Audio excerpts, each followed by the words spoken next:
कोईडा थाना अंतर्गत काशीरा ग्राम निकट अवस्थित थिबा जेएसडब्ल्यू खणीर 3 नंबर गेट निकट जंगलरू रविवार सकाळु एक गलित मृतदेह मिलिथिबा सूचना अनुसार ग्रामवासी जंगल दुर्गंध आसिबारु एक मृतदेह पड़िथिबार खबर विषय पुलिस को जणाइथिले। मृतदेह पड़िथिबा स्थान रे घास और छोट गछ पड़ी जाइथिबा और निकट रे डियासिल खाली बोतल चप्पल पड़िथिबा बेले परिचय नष्ट पाई मृतदेहटी को कई पोड़ी देइथिबा अनुमान करा जाउछि। प्राथमिक तदंतरु मृतदेहटी पुरुष किंबा महिला बोली स्पष्ट होइनथिया बेले पारिपार्श्विक स्थितिरु एहा एक सुपरिकल्पित हत्याकांड बोली अनुमान करा जाउछि। कोईडा पुलिस घटनास्थल पहुंची तदंत जारी रखिथा बेले फोरेंसिक टीम आसी अधिक तदंत कला पर ही घटना संपर्क में अधिक तथ्य जना पड़े बोली पुलिस सूचना देइछि।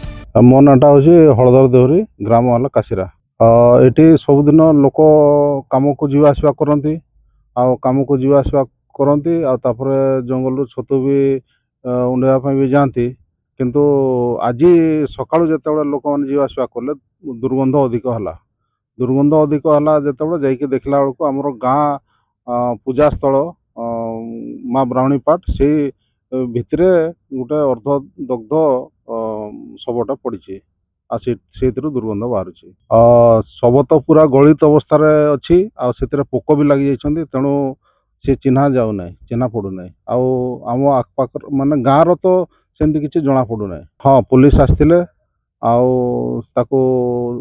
तदारख करी बर्तमान पोस्टमार्टम नापे से ये कर। कोईडारू संबित जेनांग रिपोर्ट डुमाणी टीवी।